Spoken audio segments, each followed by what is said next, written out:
What's up guys, it's Drac, and today I want to do a discussion on these three blasters. I got requests for this video, but it's one that honestly I really wanted to make anyway. I think that it's important to have these discussions every once in a while about the hobby, how it's changed, why, what, when, where, and how. So on the surface level, this is going to be a comparison of three very different blasters aesthetically that are all very similar, of course ergonomically, but also just like functionally identical blasters. Now, a holdover from some other hobbies that I have is that I would call these reprints.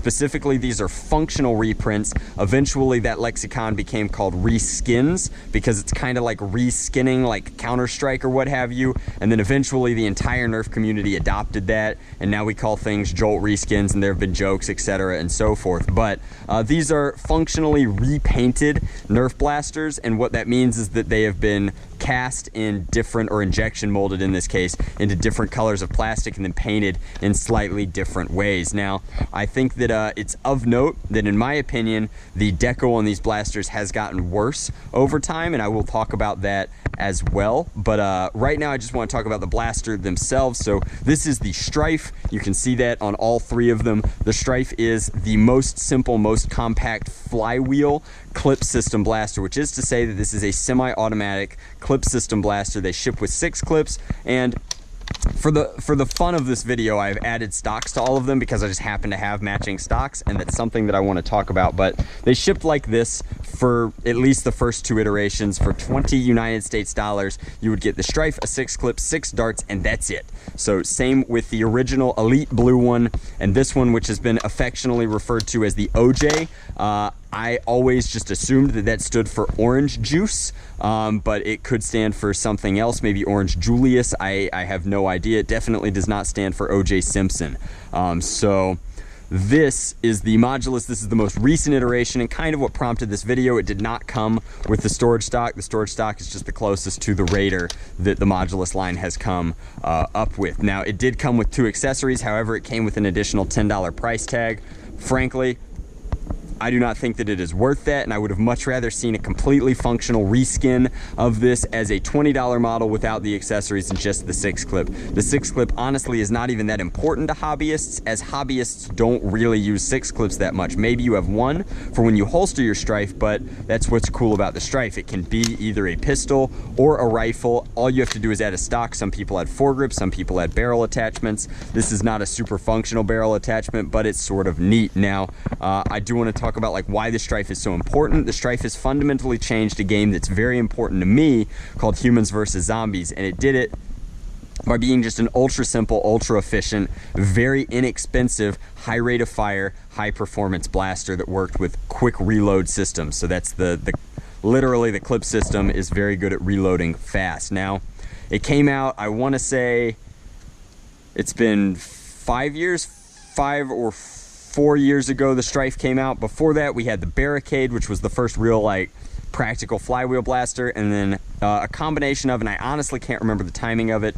I know that I was not the absolute first, but a friend of mine, Germ, a Singapore guy, and myself all built these things called, they were, what do we call them? I think we just called them clip-fed barricades, but we took Raider magwells, spliced them into the barricade, and we made functionally the first Stryfes in existence. And they were really cool, but they were kind of fickle. As soon as it was an injection molded system like this, it became really simple to reload. The Raider magwell was always kind of weird. You kind of had to jerry-rig it in. Then it was super open up here, and you didn't always have a perfect feed into those flywheels. Plus, those flywheels originally for the barricade were designed for Whistler darts, not clip system darts, and at the time, all we had were streamlines, and streamlines were terrible darts, and that's just a little bit of Nerf history for you. But the Stryfe functionally changed Humans vs. Zombies, and in doing so, it also changed a lot of what were called like Sambo or Super Stock Wars, which are the ones that use stock full-length ammo darts. Now, the SCNC is no exception. The Stryfe is at any given point one of the most popular blasters on the field. FDLs are quickly catching up, but that's a story for another time. Now, That's why the Stryfe is so important. It was a cheap, easy entry level, very versatile platform that everybody could build things on. Since then, it's gotten body kits, it's gotten internal things, like everybody has a kit for the Stryfe. You either have a replacement flywheel cage or what have you, like it becomes whatever you want it to be. You can make it into tactical, blaster, gun type things, but these are all the different iterations, and I wanted to talk about like what they mean. So for $20 originally, you got a Stryfe. It was great. I liked that the deco had the grip with the Elite logo. I liked this here. I did not like that the stripe was broken. This was eventually fixed over here, but the deco continued onto both sides. You got a full white stripe, the Nerf logo was colorized, and you got that colorized logo here, and even links were taken to organically work the caution labels, which have to be on the blaster, into the shell in a place where they're not really that much of a detraction. Now, we got this blaster shortly afterwards, and you can see that we still have full deco on the other side in the form of a white stripe, this painted, and this. Now, these two cost relatively the same, but I prefer, out of all three of these, my personal preference is the original one. Not only because I really like the Elite Blue and it matched a lot of blasters at the time, but because how readily available at the time it was to get accessories that would fit with this Stryfe. There's a lot of like air traffic going on during this video, but I knew it was gonna be long and kind of rambly, so it just is what it is. I liked that you could match Raider accessories to it. I liked that it was really easy to find like any sort of scopes or attachments for it. You could even get pinpoint sights, and I thought that this was honestly the best way to run a Stryfe. Raider, and at this point the Stryfe had almost killed the Raider, and then the Rampage came very quickly, so like you had the stock and you didn't have anything else to do with it, so this was pretty great. The OJ has become very, very popular with modders in particular, just because this is the Stryfe that most people watching my channel know nowadays. It's been used in a variety of my mod videos as well as a lot of other people's mod videos, and that's because this is pretty special at this point, and people don't like painting these because it's pretty clear that this is the rarest of the Stryfes. Not that it's rare at all, it had a huge production run, but these are harder to find and you can't buy them on shelves in the States or North America, at least. I'm pretty sure you can still buy blue Stryfes in the Asia land sphere. And I will confirm that when I'm in China pretty soon. But this is what most people know as the Stryfe, and then this is the new guy on the block. Now, while they added deco to here, I hate that not only did they not continue the green stripe into here, again, this is a step back here, but it also doesn't continue. This was such great continuity on one side, completely broke up the line. Now this looks weird. We have half a stripe, in my opinion, combined with the Modulus logo here, just so that I guess you don't get it confused. They maintained taking the deco off on this side, but then this is the real tragedy. I've already talked about this. This is not colorized. The logo is not colorized here or here, so it's really only half deco on one side, and then they did not even put our stripe on the other side. So this is a very blank side. Now, as far as modding goes, like, that's pretty cool. Like, that's a white Stryfe, which is great for painting, particularly lighter colors, but it's a huge step in the wrong direction as far as like Nerf goes aesthetically, and I know that they're constantly trying to be more profitable, but as the market leader, I think that they can do better, and frankly, I expect that from them. I love Hasbro as a company. I think that they're great, but I keep waiting for them to deliver these premium products at premium price points with things like the Star Wars line and some of these exclusives for GameStop recently, and I'm a little let down by how much text they've been putting on them and how they've only been decoing the one side completely in a lot of cases. The Star Wars blasters in particular are very, very rough. This is not a good sign for me, that combined with a lot of the rival blasters only have half deco, which again, I consider rival blasters to be a premium product given that most of them cost over 50 United States dollars. This isn't even a premium product, but it's not getting like the full treatment, and that's sort of upsetting. Like, I don't know specifically what the additional cost is to flip something and add paint to the other side. I imagine that it's a full other machine, but I'm pretty sure, given what I know about the toy making industry, that we would be talking about a few, like an order of cents per blaster. And I mean, I know that like cents make dollars, and when you're talking about thousands and thousands of units, it all adds up, but like, come on, give the people what they want. We want gnarly green stripes on both sides of our Modulus Stryfe. so that's that. I did want to like talk about them, why I think that the Stryfe is important, and then now that I've done my rant and I'll hop off my soapbox, I do want to talk about why this, while not my favorite aesthetically, I am very excited about. For a long time it seemed like Stryfes were going out of style. They were disappearing from most major retailers. A few Toys R Us would pull them occasionally from their warehouse, but that's how like warehouse retail works. Anyway, these were getting more and more expensive. There was a point where you were buying Stryfes for $40 even in like friend groups because you needed a Stryfe for your project, for your cage, for your blah blah blah, for your afterburner, etc. because everybody could build for the Stryfe. It was the platform.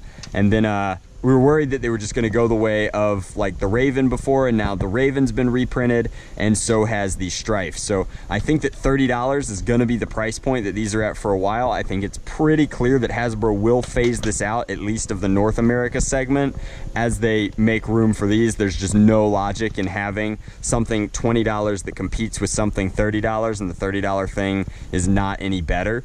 But what's really good about this is it means that as far as our hobby goes, for performance modders, for aesthetic modders, for kit modders, whatever kind of modder you are, the Stryfe is around. It's now easier to paint than it has ever been before, and it's just really, really great. What is an extra $10 in like spending or in sunk cost in your project when you're already spending so much on aftermarket parts these days to make something that's tier 1 or tier 0? I don't think it's that big of a deal, and hey, it might even save you a coat of primer if you're really, really good at sanding. So that's just my 2 cents. That's my 10 cents. My 2 cents is free. See what I did there? But I am going to test all of these because I think that it's important to come over to a chronograph and get some like real data. I'm going to use the same batteries in each one, so if there's any degradation, it was 6 shots in each one. Each one of these magazines has been loaded with 6 brand new genuine elite darts. They're actually the ones that came with each of these blasters because I unboxed each one of these specifically for the video. Interestingly enough, this did not come with a sticker just because it's Amazon Frustration free package, but this one does have the Precaution label and the Attention label. By the way, Hasbro, this was genius. If you have to add foreign taglines to your blaster, keep doing it with the stickers because it's really easy for me to come in and remove the this is the Spanish. Like the Spanish is gonna come off super easy, and then the French will as well. Like, please keep doing this. And then like if my Poe Dameron blaster had stickers on it that I could remove, I would be thrilled. The fact that it has 3 different language warnings engraved onto it is just pretty unacceptable. But let's go ahead and fire these. The Stryfe is actually not a great blaster out of the package, which is like a real irony to me, but because it's such a powerful blaster when fully modified, but out of the package they're pretty tame. So we'll let it get up to full rev. Error. We're off to a great start, boys. 55, 67, 47, 68. All right, so we only got 4 data points, but that averages out to low elite performance, and that's again like what I expected. So we'll pop this jam door off. We're using brand new batteries for this. They are Duracell.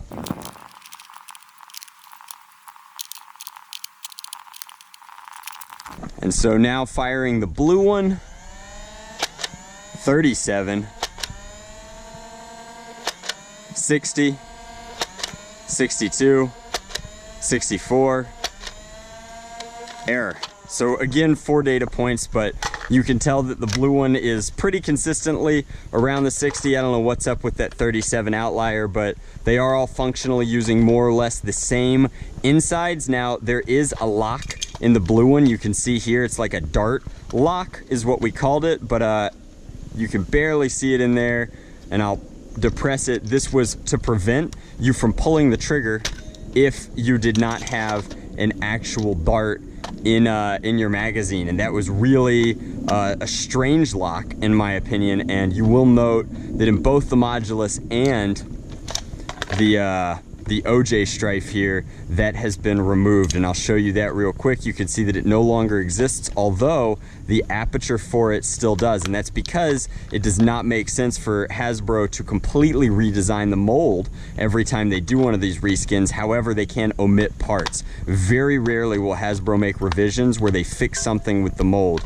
Exceptions to this include things like the Modulus Recon 2 and the Apollo, where they had to fix actual design flaws, but does not happen very often. And then another thing that's interesting is just a change to the style that flywheel cages went through. You can see on the original one, they were still using this style from the barricade of like pushers here to prevent you from getting things caught in your flywheel cage, but still allowing darts to pass through. Then they switched to what a lot of people have started calling dart hymens, but we rip all of these out when we mod them. This is a rubberized flap with an aperture inside the OJ, and I'm pretty sure when I dissected the Modulus one, yeah, indeed, that is the same. So they've gotten, I don't even know if I want to say functionally better over time, but they've definitely evolved just a tiny bit on the inside. These two, no functional differences. These guys, just a few, but I mean, separated by almost half a decade at this point, that is to be expected. So let's get one last round of data to kind of prove my point, which is that they are all the same. 69, 55, 72, 65, 60.